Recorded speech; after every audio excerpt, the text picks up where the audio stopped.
Hello दोस्तों, स्वागत है एक बार फिर आप सभी का आपके अपने यूट्यूब चैनल पीएस क्लासेस पर। तो दोस्तों, जैसे कि आप लोग जानते हैं कि हम क्लास 10th मैथमेटिक्स के उन क्वेश्चनों का वीडियो अपलोड कर रहे हैं जो आपके बोर्ड एग्जाम के लिए बच्चों वेरी वेरी मोस्ट इंपोर्टेंट है। तो आई स्टैंड बिना किसी देरी के शुरू करते हैं वीडियो लेक्चर को, समझते हैं पूरी बात को। तो देखिए स्टैंड, यदि आप 10th क्लास के स्टूडेंट हैं और आप इस बार बोर्ड एग्जाम देने जा रहे हैं, तो आप लोगों से बच्चों मेरा विशेष रिक्वेस्ट यही है कि एक बार वीडियो लेक्चर को आप बच्चों पूरा जरूर देखें, क्योंकि बच्चों हम केवल उन्हीं क्वेश्चनों का वीडियो अपलोड कर रहे हैं जो आपके बोर्ड एग्जाम के लिए वेरी वेरी मोस्ट इंपोर्टेंट है। तो देखिए फ्रेंड, जैसे कि आप स्क्रीन पर देख पा रहे होंगे क्वेश्चन आपके सामने है। देखिए पहले हम इसकी लैंग्वेज को रीड करते हैं, फिर इसके सॉल्यूशन को समझते हैं। क्वेश्चन देखो बच्चों, दे रखा है निम्नलिखित बारंबारता बंटन एक समाज में प्रतिदिन 30 घरों में दूध का व्यय दर्शाता है। ठीक है, आंकड़ों का बहुलक बताना है, यानी आप लोगों को बहुलक बताना है बच्चों। और ये क्वेश्चन बच्चों आपसे लॉन्ग क्वेश्चन के रूप में 6 नंबर में पूछा जाता है। बहुत ही आसान क्वेश्चन होता है बच्चों, इसको सॉल्व करना। ठीक है, तो चलिए स्टार्ट करते हैं। तो देखिए सबसे पहले बच्चों हमें ये देखना होता है कि ये तो ये देखो वर्ग अंतराल दे रखा है 0 30 30 60 60 90 90 120 और 120 150। ठीक है बच्चों, ये जो घरों की संख्या ये होती है बारंबारता। क्या होती है बच्चों? बारंबारता होती है। ठीक है, और बच्चों इसमें देखिए सबसे बड़ी बारंबारता कौन सी है, इसको देखिए। तो बच्चों देखो सबसे बड़ी बारंबारता इसके अंदर कौन सी बच्चों? ये वाली है। यानी सबसे बड़ी बारंबारता बच्चों कौन सी है? आपकी ये वाली। देखो 5 6 9 6 4। तो सबसे बड़ी बारंबारता क्या बच्चों? ये आपकी 9 है। ठीक है, अब बच्चों ये जो बारंबारता है इसको बच्चों हम कैसे लिखते हैं? इसको हम F1 से लिखते हैं बच्चों। कैसे लिखते हैं? F1 से लिखते हैं। समझ में आ रहा आप लोगों को? ठीक है, और इसके सामने वाला जो वर्ग होगा बच्चों ये कहलाता है आपका बहुलक वर्ग कहलाएगा। ये आपका क्या होगा बच्चों? बहुलक वर्ग होगा। ठीक है, समझ में आ रहा है? अच्छा, अब बच्चों F1 के ऊपर आता है बच्चों F0। क्या होता है बच्चों? F0 लेते हैं, मानते हैं। ठीक है, और F1 के जस्ट नीचे क्या आता है बच्चों? आपका ये F2 आता है। क्या आता है बच्चों? F2 आता है। बस सबसे पहले देखिए करना क्या होता है, आपको टेबल दे रखी होती है बारंबारता वाली। ठीक है, और ये वर्ग अंतराल वाली। तो आपको सबसे बड़ी बारंबारता देखनी होती है। तो सबसे बड़ी बारंबारता इसके अंदर बच्चों 9 थी। ठीक है, तो उसको तो बच्चों हम मानते हैं F1। ठीक है, फिर इसके जस्ट ऊपर माना जाता है बच्चों F0, इसके जस्ट नीचे माना जाता है बच्चों F2 माना जाता है। ठीक है, ये भी ऐसा क्यों माना है? क्योंकि बच्चों ये जो F0 F1 F2 है ये सब क्या लगेंगे बच्चों? बहुलक के फार्मूले में लगेंगे। ठीक है, और सबसे बड़ी बारंबारता के सामने वाला जो वर्ग होता है बच्चों वो क्या कहलाता है? बहुलक वर्ग कहलाता है। समझ में आ रहा आप लोग को मेरी बात? चलिए तो देखिए अब इसके सॉल्यूशन को समझते हैं। तो यहाँ तक आपको क्लियर हो गया होगा। F1 का वैल्यू कितना बच्चों? 9 है। ठीक है, और F0 का वैल्यू कितना बच्चों? आपका 6 है। और F2 का वैल्यू बच्चों कितना है? 6 है। ठीक है, और बहुलक वर्ग क्या बच्चों? आपका बहुलक वर्ग है आपका 60 इंटू 60 90। ठीक है, तो ये आपका बच्चों बहुलक वर्ग हो गया। बहुलक वर्ग कितना है बच्चों आपका? ये रखा है 60 और ये 90। ठीक है, तो इसमें जो पहली वैल्यू जो वैल्यू होती है बच्ची ये L1 होती है। ठीक है, और ये जो दूसरी वैल्यू होती है बच्ची ये क्या होती है बच्ची? ये L2 होती है। क्या होती है बच्चों? L2 होती है। ठीक है, तो यहाँ से देखिए हम H का जब मान निकालते हैं तो H बराबर होता है बच्चों, ये होता है L2 माइनस L1 होता है। ठीक है, तो कैसे निकालेंगे? देखिए L2 कितना बच्चों? L2 है देखो यहाँ पे, यहाँ देख लीजिए L2 है बच्चों देखो 90 और ये है बच्चों आपका 60। तो H बराबर कितना आ गया? H बराबर बच्चों कितना आ गया? ये 30 आ गया। कितना आ गया? 30 आ गया। इसको आप घटाएंगे। ठीक है, तो चलिए देखिए बहुलक का फार्मूला लगा दीजिए। तो देखिए लगाते हैं। देखिए सूत्र, सूत्र बच्चों क्या होता है बहुलक का? बहुलक बराबर होता है बच्चों बहुलक। ठीक है, ये होता है आपका बच्चों L1 प्लस, ठीक है, F1 minus F0 upon 2F1। ठीक है, F0। ठीक है, और ये होता है बच्चों आपका F2 होता है। ठीक है, और ये साथ में बच्चों क्या रहता है बच्चों? साथ में आपका ये H रहता है। तो बच्चों ये जो फार्मूला मैंने आप लोगों को बताया ये होता है बच्चों आपका बहुलक निकालने का फार्मूला। ये फार्मूला बच्चों आप लोगों को पता होना चाहिए। ठीक है, चलिए वैल्यू को पुट कर देते हैं इसके अंदर। तो वैल्यू लगा रहे हैं देखिए यहाँ से। तो देखिए L1 का वैल्यू लगाइए। L1 कितना बच्चों? L1 देखिए यहाँ पे आप देख पा रहे होंगे L1 है बच्चा आपका 60। ठीक है, तो ये 60 हो जाएगा प्लस, ठीक है, F1 कितना है? F1 बच्चों कितना देखिए, F1 है 9। F1 कितना बच्चों? 9 है। समझ में आ रहा आप लोगों को मेरी बात? तो ये 9 आ जाएगा माइनस F0 कितना है? F0 बच्चों 6 से ही आ जाएगा 6। ठीक है, अपॉन क्या देखिए 2F1। तो 2F1 का मान कितना? F1 का मान अभी मैंने लिखा था। F1 का मान कितना बच्चों? 9 है। ठीक है, माइनस कितना देखिए क्या देखिए अब F0, और F0 का मान कितना बच्चों? F0 का मान 6 है तो 6 हो जाएगा माइनस क्या F2, और F2 का मान बच्चों कितना है? ये 6 है मल्टीप्लाई। ठीक है, और H का मान कितना? H का मान बच्चों 30 है। ठीक है, चलिए इसको आगे हम सॉल्व कर देते हैं। तो ये जाएगा 60 प्लस, इसको घटाएंगे बच्चों कितना बचेगा? 3 बचेगा। 3, ठीक है। अच्छा, और ये जो 30 बच्चों मान लीजिए 30 बच्चों आपका ये आ गया। ठीक है, आगे सॉल्व करते हैं। देखिए 9 दूनी कितना हो जाएगा? 18 हो जाएगा बच्चों। कितना हो जाएगा? 18, और ये माइनस कर देंगे 12। ठीक है बच्चों, 18 में से 12 घटाएंगे तो कितना बचेगा? 6 बचेगा। कितना बचेगा बच्चों? 6 बचेगा। ठीक है, देखो 9 दूनी 18 है, माइनस के 6 ये, माइनस के 6 तो माइनस के 12, 18 में 6 घटाएंगे तो 6 ही बचेगा।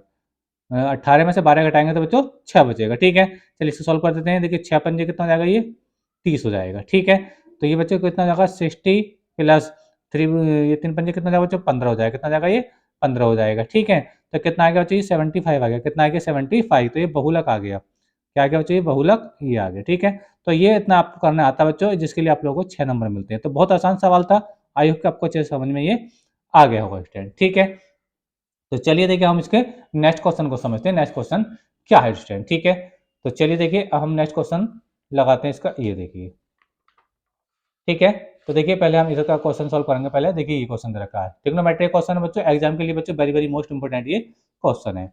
क्या दे रखा है देखिए, पहले इसके लैंग्वेज को समझते हैं, फिर इसके सोल्यूशन को समझेंगे। देखिए कहा दिया, क्या दिया है देखिए, सिद्ध कीजिए कि 1 plus cos theta upon 1 minus cos theta बराबर cosec theta plus cot theta. ये हमें बच्चों प्रूव करके दिखाना है। ठीक है, समझ में आ रहा आप लोगों को मेरी बात। तो हम देखिए इसकी एक साइड को लेंगे, हम दूसरी साइड हमें आंसर में लानी होगी। ठीक है, तो चलिए देखिए हम इसको इस वाली साइड को ले लेते हैं। ठीक है, तो लिखेंगे देखिए सोल्यूशन, देखिए टैकिंग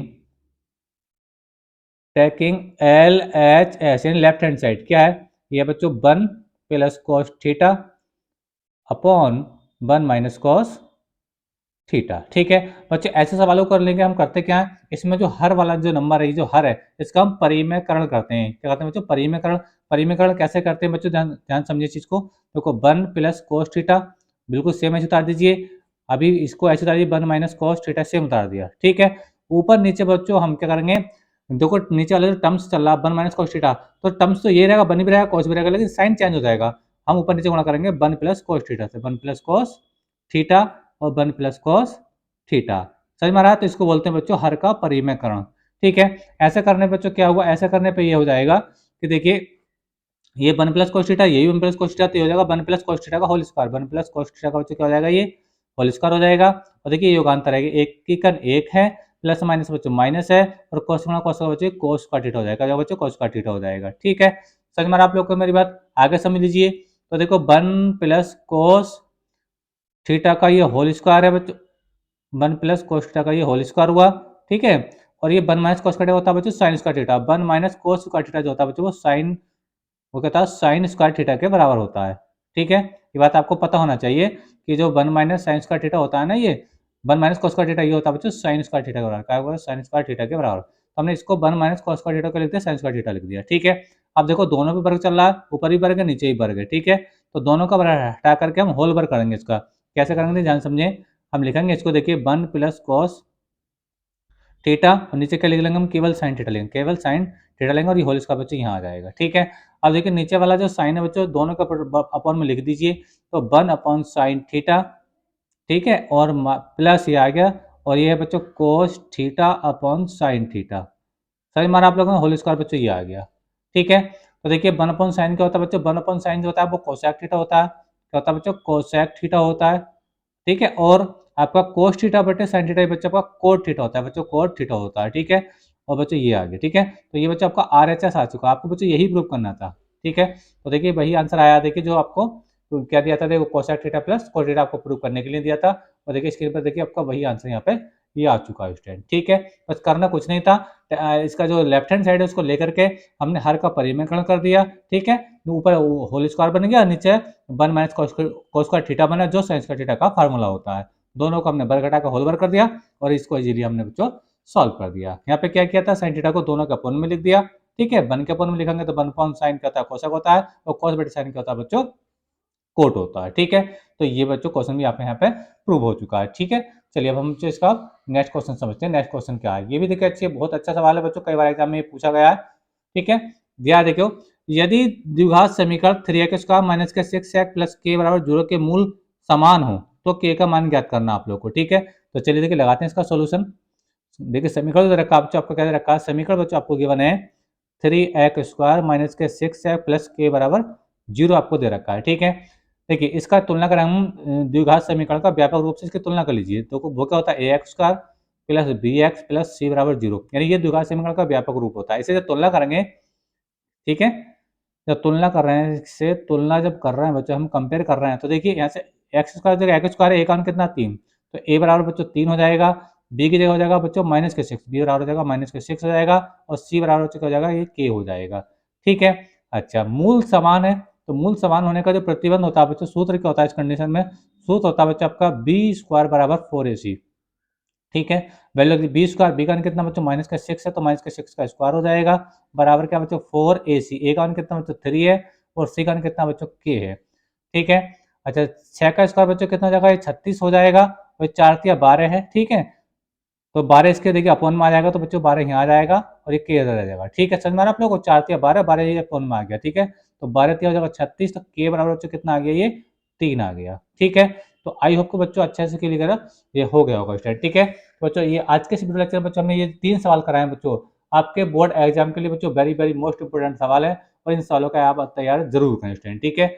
तो देखिए पहला क्वेश्चन ये हमने अपलोड कराया था, ये तीसरा क्वेश्चन था। ठीक है, दूसरा क्वेश्चन बच्चों आपका ये था। ठीक है।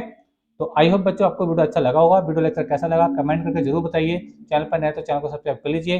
मिलेंगे नेक्स्ट वीडियो में किसी नेक्स्ट टॉपिक के साथ, तब तक के लिए धन्यवाद, बेस्ट ऑफ लक।